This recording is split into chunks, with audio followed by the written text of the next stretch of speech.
Isang paalala, ang video na ito ay ayon lamang sa aking sariling pananaliksik. Hindi ko nais na pilitin ang sino man na maniwala sa videong inyong matutunghayan. Kung hindi kayo kumbinsido sa mga impormasyon at taliwas ang inyong paniniwala sa kaalamang aking ilalahad, maaari kayong gumawa ng sarili ninyong pagsisiyasat para sa inyong kakontentuhan. Ang videong ito ay gabay lamang sa mas malalim na kaalaman at pag-intindi at hindi gawa ng isang profesional. Naniniwala ako na malaya tayong magbigay ng opinyon at suhestyon bilang malayang mamamayan ng Pilipinas. Maraming salamat po. Sa kasaysayan ng Pilipinas, maraming mga krimeng lumampas sa pagiging balita at naging bahagi na ng pambansang diskurso. Isa na rito ang kaso ng mga nawawalang sabongero sa Luzon na nagsimula noong 2021 at tuluyang umalingaw sa buong bansa sa mga sumunod na taon.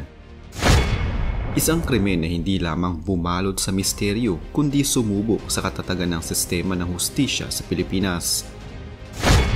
Sa kabila ng lumalalim na misteryo sa likod ng pagkawala ng mga sabongero sa bansa, nananatili ang pag-asa na maaaring matagpuan ng kanilang mga labi. Lalo na kung tunay ngang itinapon ng mga ito sa Taal Lake. Ayon kay Department of Science and Technology, Secretary Renato Solidum, may posibilidad pa ring mabawi ang mga buto ng mga biktima sa kabila ng paglipas ng panahon. Binigyang ni Secretary Solidum ang katotohanan ang mga buto ng tao ay hindi madaling mabulok, taliwas sa karaniwang laman ng katawan na mabilis na naaagnas. Ang mga buto ay may kakayahang manatili sa ilalim ng tubig kung wala itong exposure sa oxygen. Dahil dito, naniniwala ang kalihim na maaari pa ring matagpuan ng mga labi ng mga nawawala, lalo na kung ang kalagayan ng kapaligiran sa ilalim ng lawa ay nagbigay ng sapat na kondisyon upang mapreserba ang mga ito. Ipinaliwanag din ng DOST na ang preservation ng buto sa ilalim ng lawa ay depende sa lokasyon at kondisyon ng tubig. Kung ang lugar ay walang oxygen at hindi naapektuhan ng matitinding agos o pagkilos ng tubig, mas malaki ang posibilidad na buo pa ring makikita ang mga labi.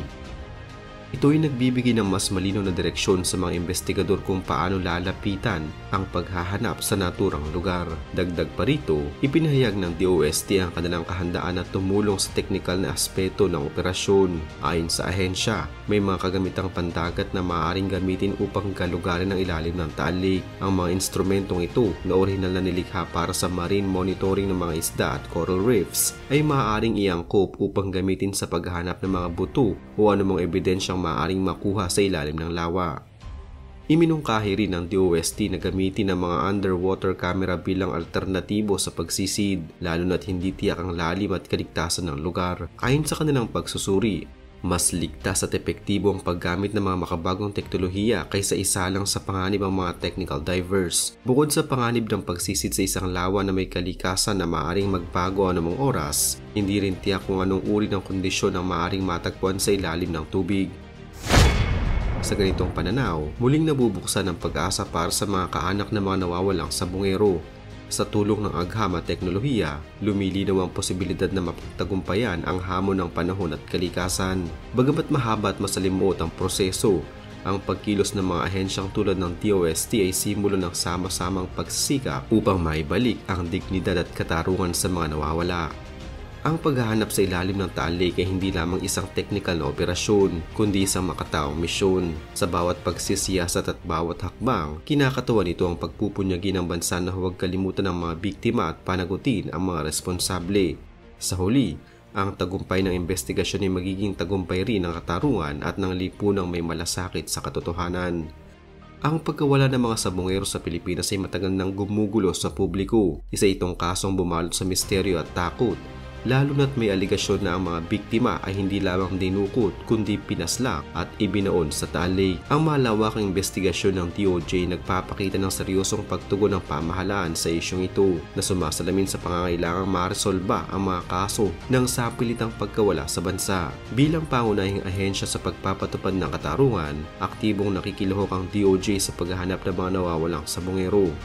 Ayon kay Justice Secretary Remulla, mayroon ng lead o impormasyon at mga saksi na maaaring tumukoy sa eksaktong lokasyon kung saan maaaring nakabaon ng mga bangkay. Ipinapakita nito na gumagana ang mga mekanismo ng batas upang magbigay linaw at managot ang mga posibleng sangkot. Isa sa mga pangunahing hamon sa operasyong ito ay ang laki ng Taal Lake na tinatayang nasa 200 square kilometers ang lawak. Ang ganitong sukat ay nagpapahirap sa pagtukoy ng eksaktong lokasyon kung saan isasagawa ang diving operation. Bukod pa rito, hindi biro ang pagsisid sa isang lawa na may malalim na bahagi at maaring may panganib sa mga divers. Kaya't kinakailangan ng sapat na plano at technical na kagamitan. Bagamat may plano ng isagawa ang diving operation, kinumpirma ni Remulla na ito ay pansamantalang naantala dahil sa hindi magandang kondisyon ng panahon. Sa mga ganitong operasyon, ang kaligtasan ng mga magsisisid ay pangunahing isinasaalang-alang. Hindi maaaring isagawa ang pagsisid kung may panganib na dulot ng bagyo, malalakas na alon o kakulangan sa visibility sa ilalim ng tubig. Mahalaga ang naging papel ni alias Totoy o Julie Dondon Patidongan sa pagbubunyag ng posibleng lokasyon ng mga bangkay. Ang kanyang testimonya ay nagsilbing mahalagang piraso ng impormasyon para makabuo ng konkretong plano ng investigasyon. Gayunpaman, kinakailangan ng masusiring beripikahin ang mga bawat pahayag upang matiyak na ang operasyon ay hindi mauuwi sa wala. Isang makabuluhang hakbang ng DOJ ang pakikipag-ugnayan sa bansang Japan para sa diving operation. Kilala ang Japan sa kanilang makabagong teknolohiya at karanasan sa underwater search and recovery. Ang ganitong uri ng internasyonal na kooperasyon ay nagpapakita ng bukas ang pamahalaan sa pagtanggap ng tulong upang mas mapabilis at mapabisa ang paghahanap sa katotohanan at sa hustisya para sa mga biktima at kanilang pamilya. Ang matagal ng issue ng pagkawala ng mga sabongero ay muling nabigyang pansin matapos ang pahayag ng Department of Justice ukol sa isinasagawang investigasyon upang matukoy ang posibleng kinaroroonan ng kanilang mga labi. Sa ilalim ng pamumuno ni Justice Secretary Jesus Crispin Remulla, maring idiniin ng kagawaran ang kanilang determinasyong mahanap ang katotohanan at maihatid ang katarungan sa mga biktima at kanilang mga pamilya. Ayon sa DOJ, may matibay silang batayan upang paniwalaang ang mga nawawalang sabongero ay maaaring inilibing sa bahagi ng Taal Lake. Ang impormasyong ito ay bunga ng mga nakalap na datos at testimonya mula sa mga testigong voluntaryong naglahad ng kanilang nalalaman. Isa sa kanila ay si alias Totoy o Julie Dondon Patidongan na siyang nagbunyag ng umano'y detalye hinggil sa pagtatapon sa mga labi ng mga sabongero sa nasabing lugar. Dahil dito, pinaplano ng DOJ ang pagsasagawa ng diving operation upang hanapin ang mga labi at makumpirma ang testimonya. Ayon sa mga ulat, isinangkot ni alias Totoy ang kilalang negosyanteng si Charlie Atong Ang at ang aktres na si Gretchen Barreto sa pagkawala ng mga biktima at iginit na si Ang umano ang nasa likod ng buong insidente. Maring itinanggi ng kampo ni Atong Ang mga paratang at tinawag na walang kredibilidad si alias Totoy, dahilan upang questionin nila ang integridad ng isinasagawang investigasyon. Gayunpaman, nanindigan si Secretary Remulla na hindi dapat mawala sa sentro ng usapin ang katotohanan. Aniya, may mga tangkang ilihis ang tensyon ng publiko upang makuhang simpatsya ng taong bayan, ngunit buong kanilang paninindigang huwag hayaang magamit ang media para sa pansariling interes ng sinuman. Sa kabila ng matagal na panahong lumipas mula nang unang pumutok ang kaso, nananatiling aktibo ang DOJ sa pag-usisa sa bawat anggulo ng insidente. Ang investigasyon na ito ay sumasalamin sa matinding hamon ng kinakaharap ng sistemang pangkatarungan sa bansa. Subalit sa tuloy-tuloy na pagsusumikap at pagnanais na mapanagot ang sino mga responsable, umaasa ang sambayanan na magwawagi pa rin ang katotohanan at katarungan. Sa huli, ang pag-alam sa buong katotohanan ay hindi lamang para sa mga sabongero kundi para rin sa dignidad ng sistemang dapat ay nagtatanggol sa karapatan ng bawat Pilipino. Ang isinasagawang investigasyon at paghahanap sa mga nawawalang sabongero ay patuloy na pagtindig para sa katotohanan at katarungan. Sa kabila ng mga taon ng pananahimik at takot, sa tulong ng agham, teknolohiya at determinasyon ng mga ahensya ng pamahalaan, mananatiling buhay ang pag-asa ng mga naulila at ng sambayanan na balang araw ay mahahanap ang mga labi ng mga biktima at may bibigay ang nararapat na hustisya.